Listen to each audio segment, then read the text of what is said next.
जय श्रीमन नारायण। जो टिप्पणी मैं देने जा रहा हूं वह रामानुज दास श्रीमन गट्टू वेणुगोपाल स्वामी द्वारा दी गई है। अध्याय 18 मोक्ष संन्यास योग, श्लोक 32।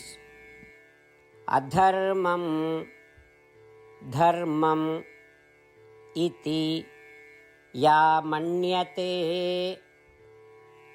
तमसावृता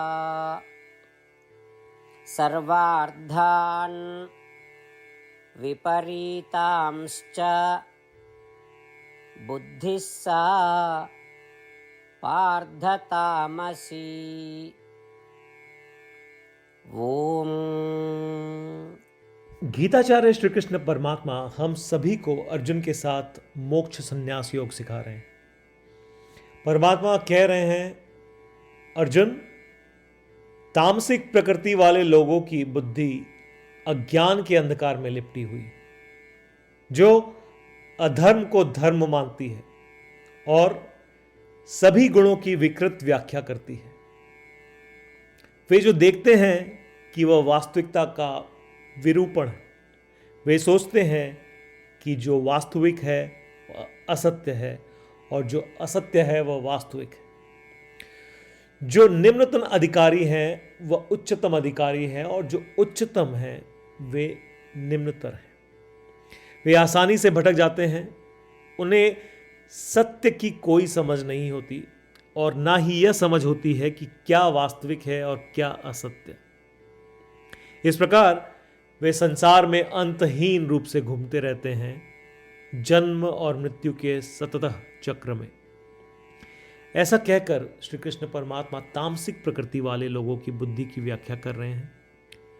श्री कृष्ण परमात्मा की शिक्षाओं का ध्यान करते हुए, अपने अंदर सात्विक बुद्धि का सुधार करने का प्रयत्न करते हुए, सब कुछ श्रीमन नारायण की सेवा के लिए करते हुए, श्रीमन नारायण की प्राप्ति को अपने जीवन का लक्ष्य बनाते हुए तथा केवल श्रीमन नारायण की शरण में जाते हुए हम श्री कृष्ण परमात्मा के वचनों को श्लोक के रूप में दोहराने का प्रयत्न करें। अधर्मं धर्ममिति या मन्यते तमसावृता सर्वार्थान् विपरीतांश्च बुद्धिः सा पार्थतामसी। श्रीमद् भगवद गीता का संपूर्ण सार श्री कृष्ण परमात्मा द्वारा अध्याय 18 श्लोक 65 से 70 में 8 कार्य करने के लिए दिया गया है। श्री कृष्ण कहते हैं, मुझे वे लोग पसंद है जो इन 8 बातों का पालन करते हैं। मैं उन भक्तों की हर प्रकार से रक्षा करूंगा। श्री कृष्ण परमात्मा द्वारा बोली गई संपूर्ण भगवद गीता को सुनने के बाद अर्जुन कहते हैं, करिष्ये वचनम तव, जिसका अर्थ है, कृष्ण, मैं वैसा ही करूंगा जैसा आप कहेंगे। यही कारण है कि श्री कृष्ण ने अर्जुन को सभी प्रकार की सफलताएं और जीत प्रदान की है। आइए परमात्मा को वचन दें कि हम इन 8 कर्मों का पालन करेंगे। ऐसी कोई पूजा, तप या यज्ञ नहीं है जो परमात्मा को यह शब्द देने से बढ़कर हो। मैं कहूंगा कि ये 8 प्रतिज्ञाएं हमें करनी चाहिए। कृपया आप सभी इन्हें अपने दिल और दिमाग में सोचें। इस प्रकार श्री कृष्ण को अपना वचन देते हुए आइए हम सभी श्री कृष्ण के सुंदर चेहरे को खुशी से चमकते हुए देखें और आनंद का अनुभव करें। जय श्रीमन नारायण। ये है हमारे 8 वचन। हमारा पहला वचन, हे श्रीमन नारायण, जैसा आपने निर्देश दिया मैं हमेशा आपका ध्यान करूंगा और आपके बारे में सोचूंगा। हमारा दूसरा वचन, हे श्रीमन नारायण, जैसा कि आपने सलाह दी मैं हमेशा आपका भक्त रहूंगा। हमारा तीसरा वचन, हे श्रीमन नारायण, मैं अपने सभी कार्य आपकी सेवा के रूप में और आपकी संतुष्टि के लिए करूंगा। हमारा चौथा वचन, हे श्रीमन नारायण, जैसा कि आपने अनुसरण करने के लिए कहा था, मुझे पूरा विश्वास है कि मैं आपका हूं और मैं हमेशा अपने हाथ जोड़ूंगा और आपको नमस्कार करूंगा। हमारा 5वां वचन, हे श्रीमन नारायण, मुझे आपके शब्द मामेकम शरणम व्रज याद आते हैं, जो आपने सिर्फ और सिर्फ आपको ही समर्पण करने को कहा था। श्रीमन नारायण, मैं केवल आपके प्रति समर्पण करता हूं।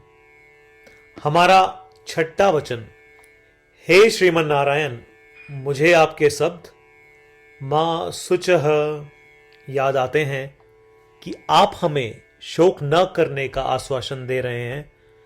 मैं अब शोक नहीं करूंगा। हमारा सातवां वचन, हे श्रीमन नारायण, आपने हमारे लिए श्रीमद् भगवत गीता देकर हम सभी पर कृपा की है और आशीर्वाद दिया है। मैं कम से कम एक श्लोक पढ़ने या सुनने का वादा करता हूं। हमारा आठवां वचन, हे श्रीमन नारायण, आपने सारी मानवता को गीता प्रदान की। मैं गीता में आपके दिव्य शब्दों को उन भक्तों तक फैलाने का प्रयास करूंगा जो गीता से अपरिचित हैं। हमने अभी अभी परमात्मा को 8 वचन दिए हैं। प्रतिदिन श्रीमन नारायण को यह वचन देना कि हम वैसा ही करेंगे जैसा वे कहेंगे, अपने आप में एक महान पूजा है। आइए हम उसे अपने अटल विश्वास के साथ अपना वचन दें।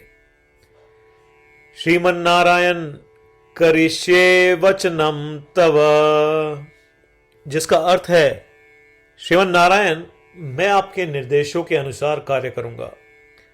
सर्वम श्री कृष्णार्पणमस्तु। जय श्रीमन नारायण।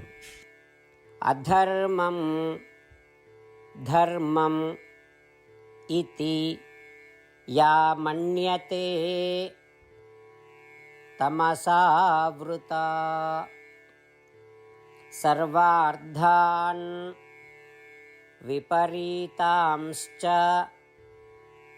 बुद्धिः सा पार्थतामसी। ॐ अधर्मं धर्ममिति या मन्यते तमसावृता सर्वार्थान् विपरीतांश्च बुद्धिः सा पार्थतामसी।